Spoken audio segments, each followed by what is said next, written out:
ನಿಮ್ಮ ಹಳೆಯ ಚಿನ್ನದ ಒಡವೆನ ಅಧಿಕ ಬೆಲೆಗೆ ಮಾರಬೇಕೆ? ಆಟಿಕಾಗೆ ಕಾಲ್ ಮಾಡಿ 8880 ಅಟ್ಟಿಕಾ ಗೋಲ್ಡ್ ಕಂಪನಿ. ಬೀದಿ ನಾಯಿಗಳ ಹಾವಳಿ ತಡೆಯೋದ್ರಲ್ಲಿ ಸ್ಥಳೀಯ ಸಂಸ್ಥೆಗಳು ವಿಫಲವಾಗಿವೆ ಅಂತ ಮೊನ್ನೆ ಅಷ್ಟೇ ಸುಪ್ರೀಂ ಕೋರ್ಟ್ ಬೇಸರ ವ್ಯಕ್ತಪಡಿಸಿತು. ಅದರಿಂದ ಆದ್ರೂ ಎಚ್ಚೆತ್ತುಕೊಳ್ತಾರೆ, ಸಮಸ್ಯೆ ಬಗೆಹರಿಸ್ತಾರೆ ಅನ್ಕೊಂಡ್ರೆ ಮತ್ತೊಂದು ದುರಂತಕ್ಕೆ ಎಡೆ ಮಾಡಿಕೊಟ್ಟಿದ್ದಾರೆ. ಜಿಬಿಎ ಅಧಿಕಾರಿಗಳ ನಿರ್ಲಕ್ಷ್ಯದಿಂದಾಗಿ ಬೀದಿ ನಾಯಿಗಳ ಹಾವಳಿ ಮುಂದುವರೆದಿದ್ದು, ಬಾಲಕಿ ಮೇಲೆ ಬೀದಿ ನಾಯಿಗಳ ಗ್ಯಾಂಗ್ ಡೆಡ್ಲಿ ಅಟ್ಯಾಕ್ ಮಾಡಿವೆ. ಈ ಕುರಿತ ಸ್ಟೋರಿ ಇಲ್ಲಿದೆ ನೋಡಿ.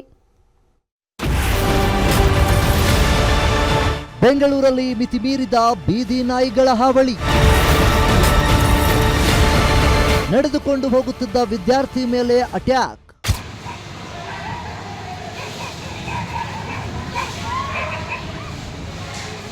ರಸ್ತೆಯಲ್ಲಿ ನಡೆದು ಬರುತ್ತಿರೋ ಕಾಲೇಜು ವಿದ್ಯಾರ್ಥಿನಿ, ರಸ್ತೆಯಲ್ಲೇ ಬೌಬೌ ಅಂತ ಬೊಗಳ್ತಿರೋ ನಾಯಿಗಳು.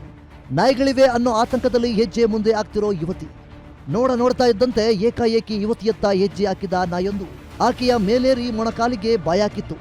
ಈ ಭಯಾನಕ ಘಟನೆ ನಡೆದಿರೋದು ಬೆಂಗಳೂರಿನ ರಾಮಮೂರ್ತಿ ನಗರ ಪೊಲೀಸ್ ಠಾಣೆ ವ್ಯಾಪ್ತಿಯ ಹೊಯ್ಸಳ ನಗರದಲ್ಲಿ.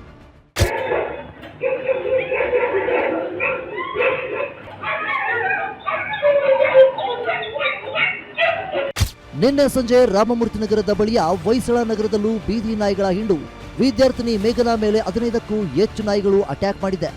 ಕೂಡಲೇ ಯುವತಿ ನಾಯಿಗಳನ್ನು ಗದರಿ ಪ್ರಾಣಾಪಾಯದಿಂದ ಪಾರಾಗಿದ್ದು ಸದ್ಯ ಪ್ರಾಥಮಿಕ ಚಿಕಿತ್ಸೆ ಪಡೆದುಕೊಂಡಿದ್ದಾಳೆ.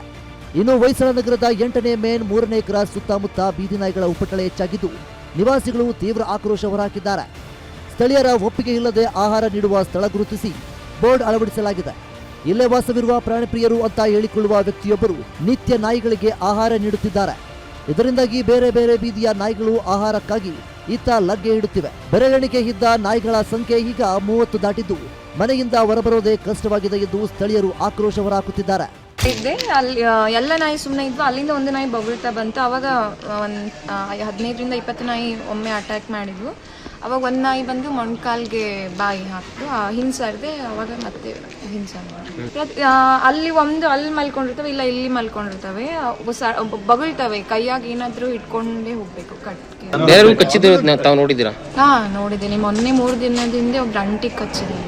ಏನ್ ಹೇಳ್ತೀರಾ ಜಿಬಿ ಅಧಿಕಾರಿಗಳಿಗೆ? ಅವ್ರು ಆಕ್ಷನ್ ತಗೊಳ್ಬೇಕು.